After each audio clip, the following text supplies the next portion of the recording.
The issue of jury trials, by the way, was a big subject this year, and it's not going away.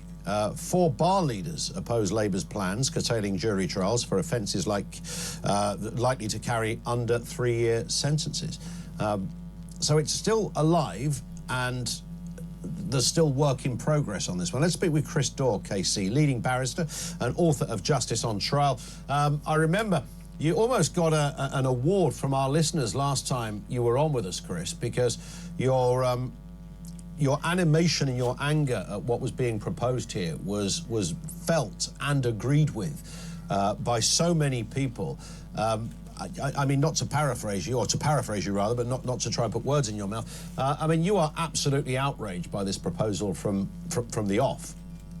Yeah, good morning, Ian. It's rare to speak to you on a morning. It is indeed. It's nice to see you before the day's taken its toll on both of us, as it usually had. Yeah, I mean, this is one of those odd issues, isn't it? And I spoke to Jeremy Kyle about this as well a few weeks back, and it's one of those issues where you just wonder what on earth the government is thinking. So let's track this back, okay? So we had a year or so ago, we have a general election where Labour gets a huge majority on the back of unpopularity of the previous government more than anything, it has to be said. But they get this huge majority, and then nowhere in their manifesto or anywhere else did any single Labour politician at any stage before the election suggest that there was any plan to scrap jury trials. Correct. Which, of course, for most of your viewers and most of your listeners, people driving in their cars, I think, what, scrap jury trials? Isn't that pretty much as basic a British thing as you could possibly have? I mean, what's a better example of Britain than the jury trial? The idea that we 1,000 years ago invent this system after the Norman conquest, where we decide that the best way to decide whether you're guilty of a crime is just to get a bunch of ordinary people, completely randomly selected, as we do, and ask them to consider whether you've lied, whether you've been dishonest, whether you've committed rape, whether you've committed murder, or whether you've stolen an iPhone. I mean, this was the interesting example that was given by David Lammy when he first announced, why should you have the right, if you go into Curry's and steal an iPhone, why should you have the right to a jury trial? And the answer is because maybe you're innocent, and maybe actually if you're convicted of stealing an iPhone, your whole life will be over. You'd lose your job, you might, lose access to your children. These sorts of cases, on the face of it, yeah, they don't look serious. But if it's you that is arrested by the police and accused of a crime, even if it is a crime, well, I mean, the idea that only 3 years in prison, I mean, that's not very long, is it? Oh, hold on a minute. Yes, it is. 3 years is a very, very, very long time to spend in prison if you've never been to prison before, or even if you have. So this whole idea, so the reason we're so angry, the reason why barristers are angry is because we see ourselves as the custodians. We with the judges and the other people who participate in the Crown Court process, we're the ones sort of who, over dozens of generations going back all of that time, we're the ones who have actually seen this system of jury trial in action. And we're the ones actually who will eventually go on to become judges. And none of us want to be the judges of fact. We understand the difference, that a judge is there to decide the law and to give legal directions, and the jury is there to decide on guilt versus someone being not guilty. We all understand that. And then suddenly, out of the blue, David Lammy pops up one day and says, well, I know I said it was so important to our whole society that we have jury trials about 4 years ago, but actually I've completely changed my mind. The jury trials are a complete waste of time and we don't need them at all. Yeah. Now, when that happens, when you get that level of hypocrisy and utter disrespect for institutions which the public holds so dear, I mean, if you can find one person, let's have one person ring in your show and say, yeah, I think juries are a waste of time. Let's get rid of ordinary people out of the system altogether. I mean, people just don't think like that. Nobody does. It's like abolish the NHS or abolish cats or something. I mean, it's just ridiculous. It's so utterly ridiculous. And the truth is that the jury is the only remaining part of our society where ordinary people get to make decisions about really, really important things. And we trust them to do that and mess around with that at your peril, because this government is going to face a huge backlash against this. It already has, and I suspect in the end this will be quietly shelved. Where do you... Yes, I do get that sense as well, Chris. Where do you think this came from? Because, I mean, look, I don't believe for one second that David Lammy woke up one day and philosophically worked out. He went through the system and he read the good books of the legal systems around the world, and he charted a big he had a flip chart in his bedroom and decided, on balance, I think, this is probably a terrible thing. You know, he didn't come up with this. And as you rightly say, it was only half an hour ago that he was talking very openly about how we must always retain juries. So this came from elsewhere, and he's the man that's had to go out and deliver it. But who would have advised the Department of Justice or Home Office or whichever department it was, number 10 even, who would have said, well, here's an idea? Because one of their arguments, Chris, is that it's going to cut down on the big backlog in courts.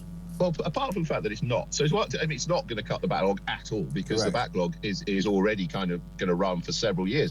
And the reason for that backlog, let's be clear, and I'll answer your question directly, because it was Sir Brian Leveson, who was responsible for getting this ball rolling with his recent review.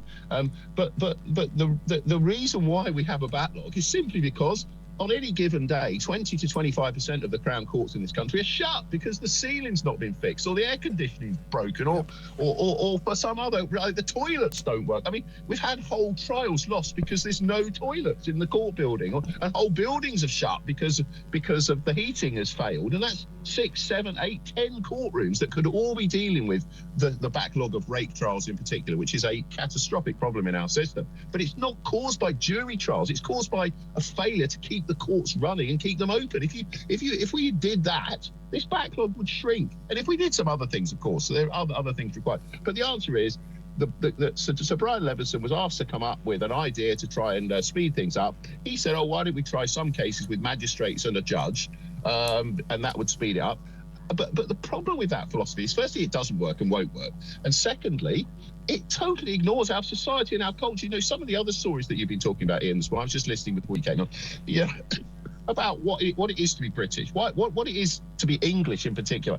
And I would challenge you, as I say, what else except jury trials defines us even more? I hope it's compassion. I hope it's a willingness to fight for basic rights, even in other countries, like we did in the Second World War and the First World War, and in other conflicts. That defines us too. And we're not going to abolish those values. And the minute you start tinkering with values, which are fundamental to who we are as a society and how we see ourselves and how we live our lives and our expectations of what will happen if one of us or our family member is accused of a crime, we have this confidence that there will be a jury of ordinary people and they will come to a fair verdict. We might not like it, but it will be a fair verdict, and no one can say that they've been got out or that they're establishment figures or anything like that. We have a fair, transparent system of trial, and that's the problem. Once you start tinkering around with those things and you make it a process that's all about efficiency and speed, will do that. Even if that were true, which, as I say and I repeat, it's not, it's just lies. The whole idea that this has got anything to do with efficiency and speeding cases up, it doesn't have anything to do with any of that. It has to do with one thing,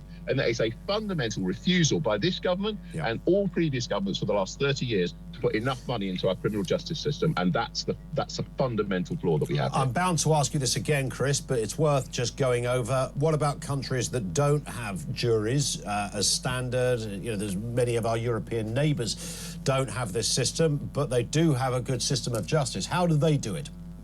Well, this is a good point. So I talked earlier about the 1,000 years of history that go back for English criminal trials and jury trials. So if you go to France or Italy or Spain or any other country that adopts a broadly Roman legal system that goes back to the Roman times, their systems do not largely involve juries. But what they do have are completely different set of protections, which are, for example, in Italy, some of your listeners will have followed the Amanda Knox case, if you remember that very famous murder case involving the American student. Well, she had several trials, because the way that it works in Italy is that if you're found guilty by the first trial, you automatically have a right to a completely fresh trial. And it's an appeal trial, if you like, and you get to have a second go. Now, if we wanted to introduce a system like that, where you had automatic retrials, that you could, that was the protection, is that you have a second trial. Sure. Well, what's that going to do to the backlog? I mean, yes, you could change the whole system to a European system, but it's not going to speed it up at all, because those systems take even longer than ours. Indeed. Listen, Chris, this one's going to rumble on, and I know we're going to speak again on this, but thank you, Chris Daw, KC. Happy New Year, by the way, Chris. Thanks for coming on with us. Leading barrister, author of Justice on Trial. He's emphatic about this. You cannot lose juries. It is fundamental.